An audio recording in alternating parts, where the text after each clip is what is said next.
Admiral Impeach's Iron Fist pasta sauce. The sauce that conquers continents. You ever eat a bowl of rigatoni and think, this could use more global domination? Well, now you can, with Admiral Impeach's Iron Fist pasta sauce. Made from real tomatoes grown in embargo zones and simmered down with top-secret military spices. One bite? Boom, you'll be planning invasions from your kitchen table. Features. Explosive flavor detonates on your tongue like a 50-megaton meatball. Classified ingredients. Even the FDA ain't cleared to know what's in it. Battle-tested recipe, perfected on submarines, backrooms, and meetings that never made the papers. Mikey the Hammer. I put this sauce on my steak once. The steak tapped out. Nick Palermo. I spilled a jar on my shirt and 3 guys declared me their capo. Lopez. Legally, I gotta say don't buy it. But unofficially, best damn sauce I ever used to bribe a judge. Special offer. Order 2 jars today and get a complimentary ceasefire breadsticks. They'll stop any argument in its tracks. Admiral Impeach's Iron Fist pasta sauce. This ain't Nonna's recipe, unless Nonna ran Black Ops. Mugs, what the fuck you doing in there, you prick?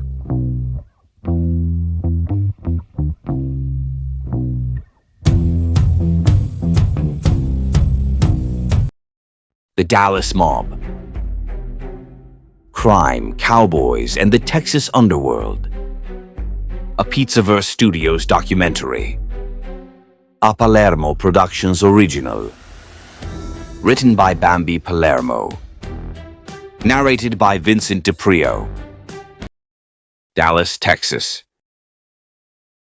A booming city of oil money, cattle fortunes, and political power.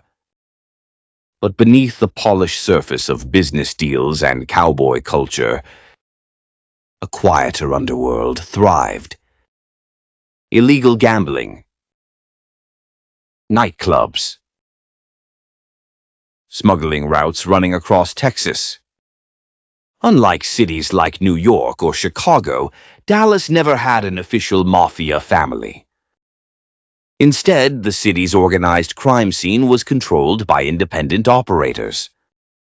Men who ran rackets with the same discipline as mafia bosses, even if they didn't carry the title.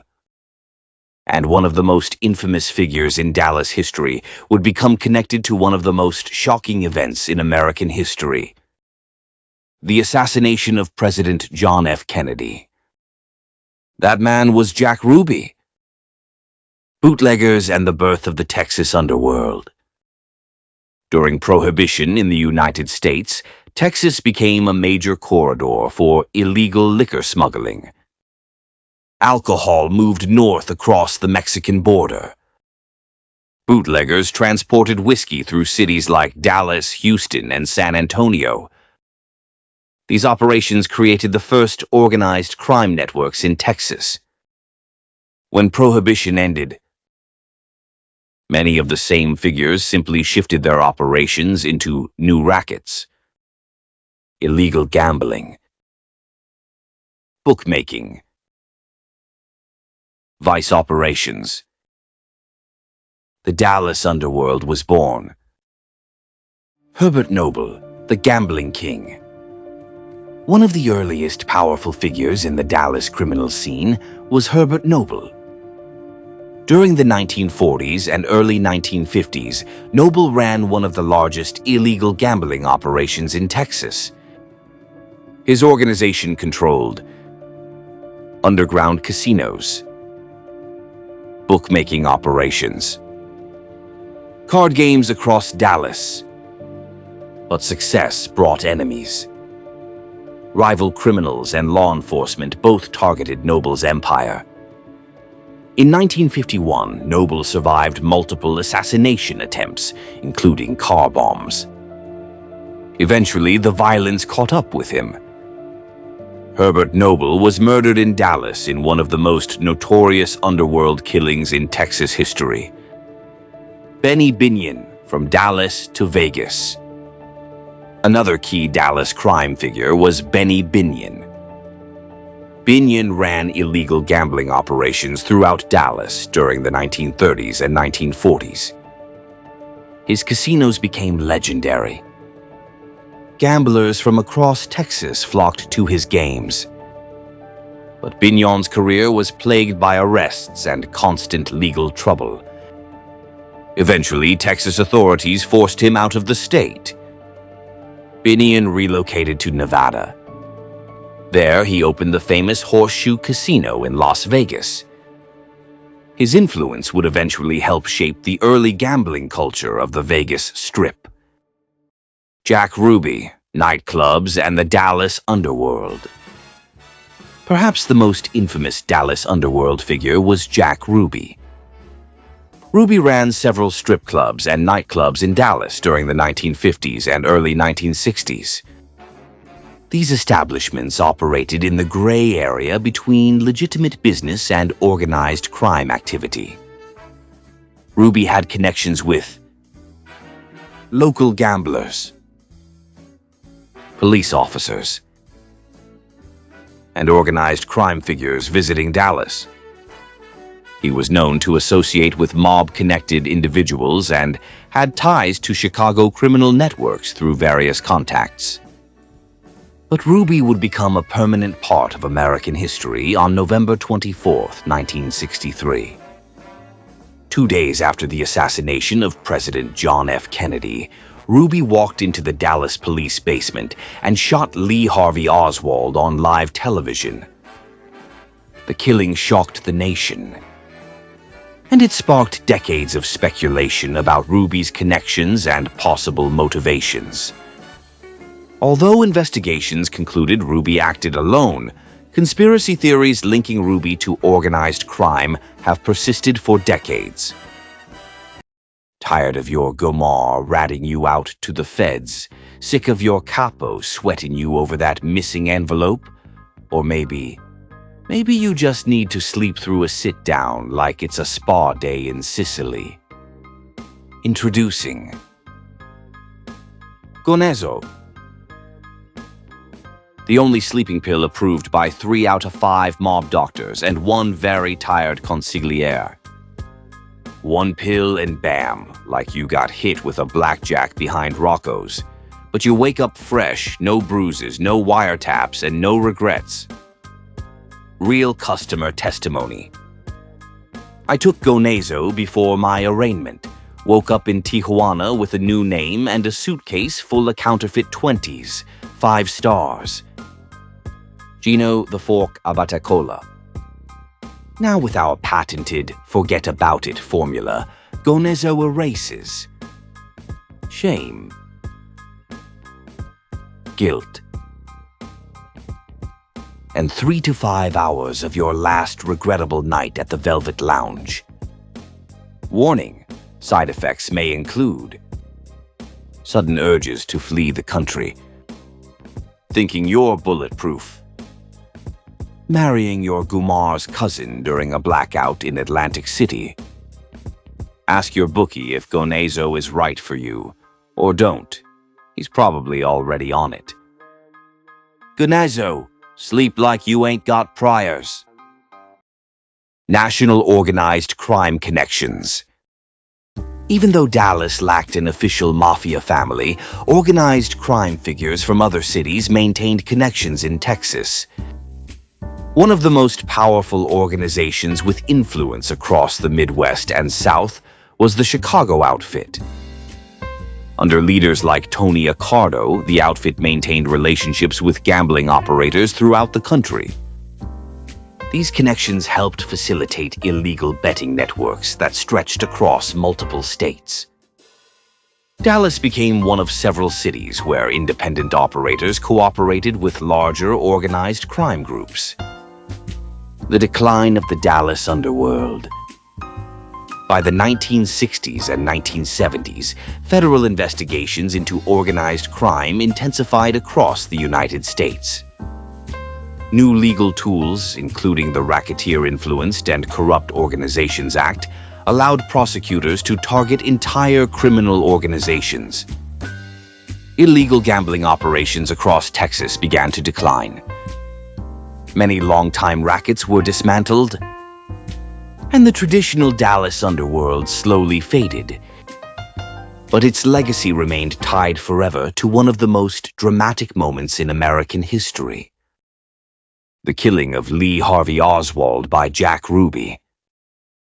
Dallas may never have had a formal mafia family like New York or Chicago, but for decades the city hosted a thriving criminal underworld. Bootleggers, gambling bosses, nightclub operators. Men like Herbert Noble, Benny Binion, and Jack Ruby shaped the hidden history of Dallas crime. A reminder that organized crime in America has always adapted to its environment, even in cities known more for cowboy hats than mobsters. Across America, organized crime took many forms. From the Five Families of New York, to the Chicago Outfit, to smaller underworld networks scattered across the country. Each city developed its own version of the mob. Dallas was no exception. A city where crime operated quietly, but sometimes exploded into history. Thank you for watching this Pizzaverse Studios documentary. For more deep dives into organized crime history, true crime investigations, and mob history, follow Pizzaverse Studios and Palermo Productions. This has been Vincent DiPrio, and we'll see you in the next episode.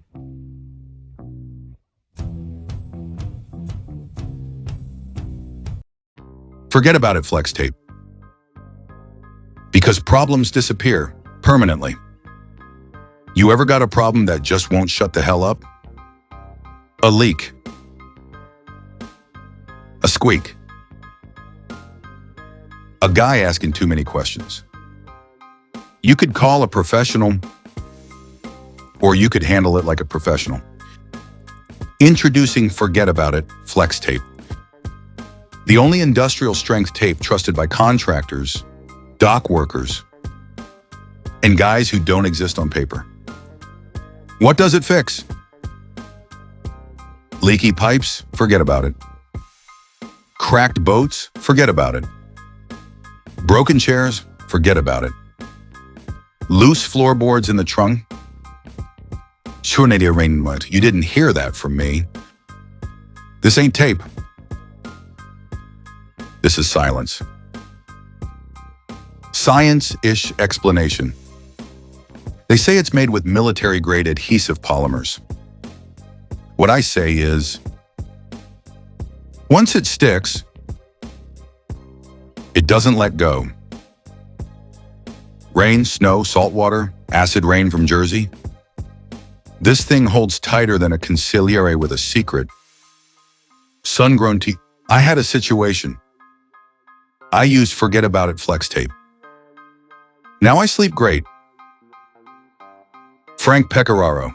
My boat was taken on water. Now it's taken on memories. See, happy customers, quiet customers. Bonus uses. Seal pipes. Patch roofs. Fix radiators. Reinforce suitcases. Silence rattling trunks. Hold together family secrets since 1987. And if you order right now, we'll throw in a second roll, absolutely free. Why two? Because sometimes you gotta go over it twice. Call now. Operators are standing by. They don't ask names. They don't ask questions. They definitely don't wear wires. Forget about it, flex tape.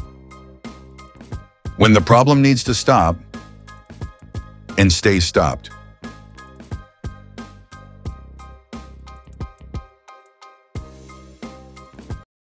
New Orleans, a city of music, mystery, and history.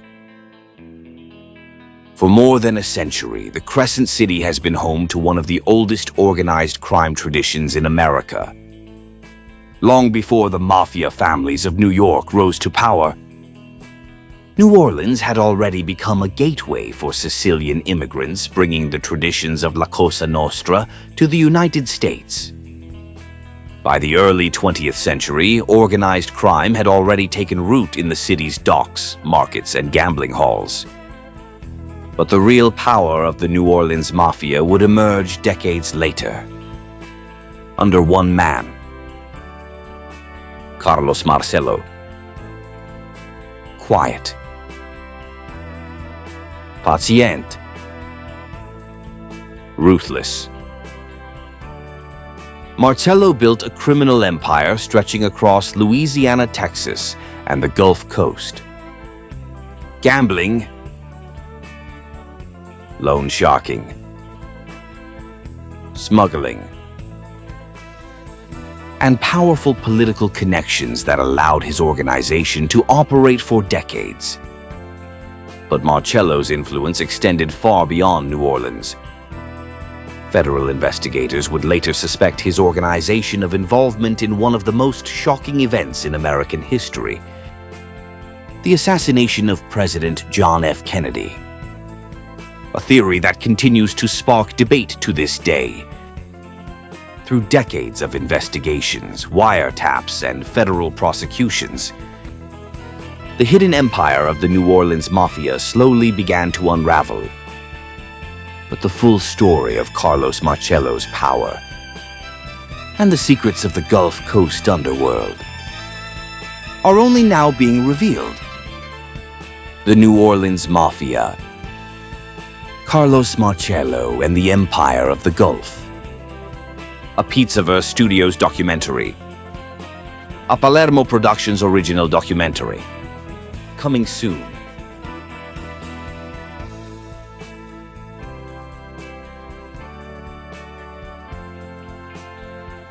When I go into that ground, I won't go quietly. I'm bringing my crown.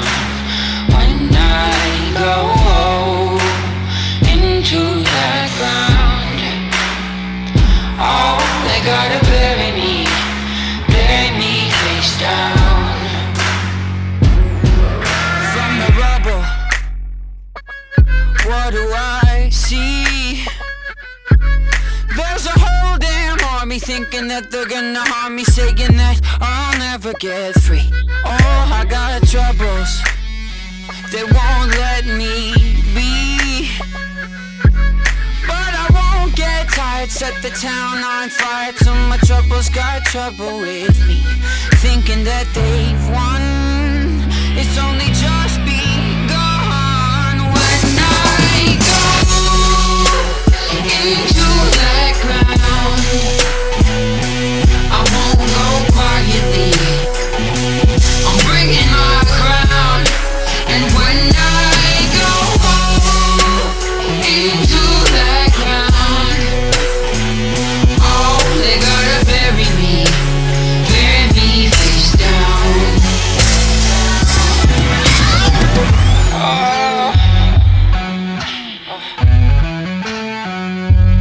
I've been on the run since I was a boy, but now I'm done running, got another thing coming. Watch my enemies get destroyed. Oh, I got troubles of more than one kind, but I never sleep. Gotta bury me 6 feet deep where the sun don't shine. Thinking that they've won, it's only just begun. When I go